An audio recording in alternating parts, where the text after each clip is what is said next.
First ടൈമാണ് കേട്ടോ ഇതുപോലത്തെ ഒരു കോമ്പറ്റീഷനിൽ ഞാൻ പങ്കെടുക്കുന്നത്.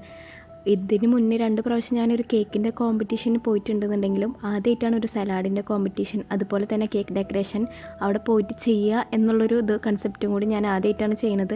അത് കേട്ടപ്പോൾ ഒരു എക്സൈറ്റ്മെൻറ്റിൻ്റെ പേരിൽ ജസ്റ്റ് രജിസ്റ്റർ ചെയ്തതാണ്. അൽഹംദുലില്ലാഹ് നല്ലൊരു എക്സ്പീരിയൻസ് ആയിരുന്നു കേട്ടോ അത്. ഈ ഒരു കോമ്പറ്റീഷൻ നടക്കുന്നത് നമ്മുടെ ചാവക്കാടായിരുന്നു കേട്ടോ. ചാവക്കാടുള്ള ഹയാത്ത് ഹോസ്പിറ്റലിൻ്റെ MD ഡോക്ടർ മുഹമ്മദ് ഷാജഹാൻ സാറിൻ്റെ ഉമ്മയുടെ ബർത്ത്ഡേ ആയിരുന്നു, 75th ബർത്ത്ഡേ ആയിരുന്നു. അതിനോടനുബന്ധിച്ചും ഉമ്മ ഒരു ബുക്ക് ലോഞ്ച് ചെയ്യുന്നുണ്ട്. അതിൻ്റെ ഭാഗമായിട്ടാണ് നമുക്കൊരു കോമ്പറ്റീഷൻ വെച്ചിട്ടുണ്ടായിരുന്നത്. ഇതുപോലത്തെ കോമ്പറ്റീഷൻസൊക്കെ വെക്കുമ്പോൾ പങ്കെടുക്കാൻ കുറേ ആൾക്കാർക്ക് മടി ഉണ്ടാവും കേട്ടോ. എനിക്കും ഈ പറഞ്ഞ പോലെ അത്യാവശ്യം മടിയൊക്കെ ഉള്ള കൂട്ടത്തിലാണ്. എന്നാലും ഞാൻ എന്നെക്കൊണ്ട് പറ്റുന്ന പോലെയൊക്കെ ഓരോ ഐറ്റംസ് ചെയ്യാൻ വേണ്ടിയിട്ട് അത്രയും എഫേർട്ട് എടുത്തിട്ടുണ്ട് കേട്ടോ. നമ്മൾ അവിടെ പോയിട്ട് ചെയ്യുക എന്നുള്ളത് ഭയങ്കര ടാസ്ക് ആയിട്ടുള്ളൊരു ഇതായിട്ട് തോന്നിയിട്ടുണ്ട് കേക്കിൻ്റെ കാര്യത്തിൽ. സലാഡ് നമുക്ക് കുഴപ്പമുണ്ടായിരുന്നില്ല, കേക്ക് എനിക്ക് ഭയങ്കര ടാസ്ക് ആയിരുന്നു അവിടെ പോയിട്ട് ചെയ്യുക എന്നുള്ളത്. ഫസ്റ്റ് ടൈം ആയതുകൊണ്ട് തന്നെ നല്ല ടെൻഷൻ ഉണ്ടായിരുന്നു കേട്ടോ. കേക്കൊക്കെ ചെയ്യുമ്പോൾ നമുക്ക് കൈയൊക്കെ വിറച്ചിരുന്നു.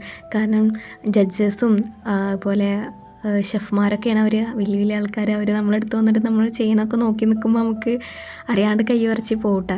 എന്നാലും എല്ലാവരും നല്ല ഫ്രണ്ട്ലി ആയിരുന്നു കേട്ടോ. ഇവിടുത്തെ കോർഡിനേറ്റേഴ്സ് ആണെന്നുണ്ടെങ്കിലും ഷെഫ്മാരാണെന്നുണ്ടെങ്കിലും എല്ലാവരും നല്ല സപ്പോർട്ടീവായിരുന്നു. അടിപൊളിയായിട്ട് കുറേ വീഡിയോസ് എടുക്കണം, ഫോട്ടോസ് എടുക്കണം എന്നുള്ള രീതിയിലൊക്കെ പോയ ആളാണ് ഞാൻ. പക്ഷെ നമുക്കൊന്നിനും പറ്റിയില്ല, ഒന്നിനുള്ള സാഹചര്യം കിട്ടിയില്ല. അപ്പോൾ എനിക്ക് ഗ്രൂപ്പിൽ നിന്ന് കിട്ടിയ ഫോട്ടോസും കാര്യങ്ങളൊക്കെ വെച്ചിട്ടാണ് ഞാനൊരു വീഡിയോ സെറ്റ് ചെയ്തിട്ടുള്ളത്. ഇതുപോലുള്ള കോമ്പറ്റീഷനിൽ പോകുമ്പോൾ ഫസ്റ്റ് കിട്ടുക, സെക്കൻഡ് പ്രൈസ് കിട്ടുക എന്നുള്ളതിനുപരി നമുക്ക് ഒരുപാട് ആൾക്കാരെ കഴിവ് നമുക്ക് കാണാൻ പറ്റും കേട്ടോ.